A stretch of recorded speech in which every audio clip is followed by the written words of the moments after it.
Assalamualaikum. Pernah kepikiran nggak sih kalau ada sebuah kekuatan yang dahsyat banget, tapi tersembunyi dalam tindakan yang kelihatannya sederhana, yaitu meminta doa?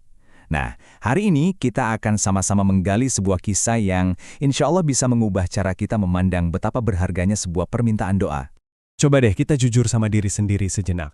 Pernah nggak sih kamu ada di satu titik di mana rasanya butuh banget dukungan? Bukan dukungan materi ya, tapi sebuah kesadaran kalau ada orang lain di luar sana yang tulus menyebut nama kita dalam doanya. Perasaan hangat dan tenang yang muncul dari situ, nah itulah yang akan kita bahas lebih dalam. Oke, sekarang kita langsung masuk ke inti ceritanya.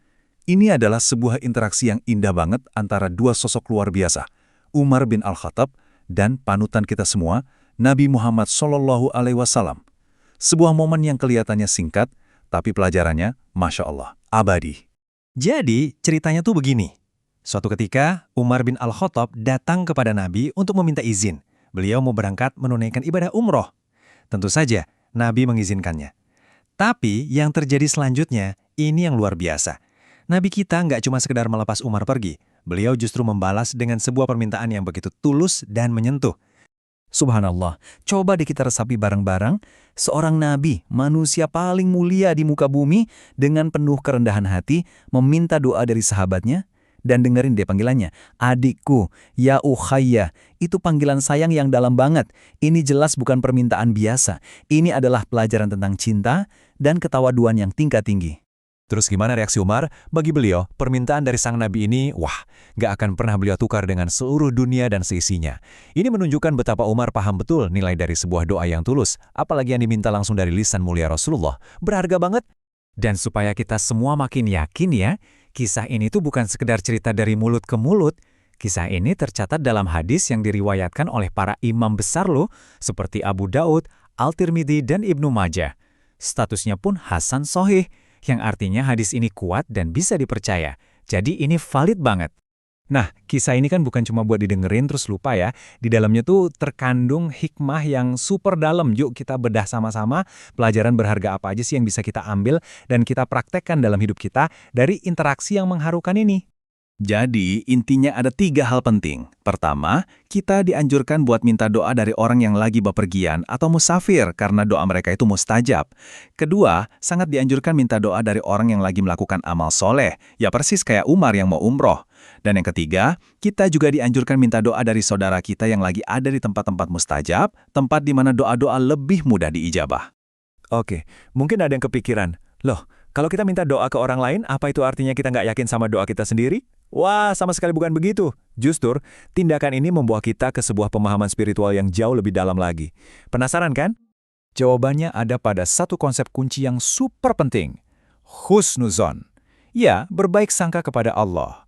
Inilah pondasi dari setiap doa yang kita panjatkan, entah itu yang keluar dari lisan kita sendiri, atau yang kita titipkan lewat lisan saudara kita yang soleh. Jadi husnuzon itu adalah keyakinan penuh 100% bahwa Allah itu maha mendengar dan maha mengabulkan. Jadi waktu kita minta doa dari orang lain, kita bukan cuma percaya sama kesolehan dia, tapi kita sedang berbaik sangka bahwa Allah akan menerima doa tulus yang dipanjatkan oleh hambanya untuk hambanya yang lain. Indah banget kan konsep persaudaraan itu? Dan Al-Quran sendiri pun mengingatkan kita tentang adab dalam berdoa. Ayat ini ngajarin kita untuk selalu datang kepada Allah dengan kerendahan diri. Nah, meminta doa dari orang lain itu adalah salah satu bentuk nyata dari kerendahan hati itu. Sebuah pengakuan kalau kita ini saling membutuhkan dalam kebaikan. Oke, jadi setelah kita bahas panjang lebar, kenapa sih praktek yang kelihatannya simpel ini sebetulnya penting dan punya dampak yang kuat banget buat kehidupan kita sehari-hari? Apa sih esensinya? Pertama, ini melatih kerendahan hati kita. Sebuah pengakuan kalau kita butuh pertolongan Allah dan juga dukungan dari saudara kita. Kedua, ini memperkuat ukhuwah kita, ikatan persaudaraan sesama muslim. Waktu kita saling mendoakan, kita itu sedang membangun jembatan kasih sayang yang kokoh banget.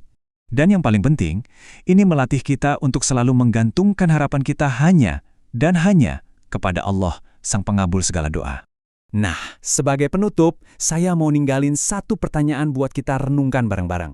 Coba pikirkan sejenak, siapa orang baik di sekitar kamu? Bisa jadi orang tua, guru, sahabat, atau bahkan tetangga yang bisa kamu datangi dengan rendah hati untuk minta didoakan hari ini.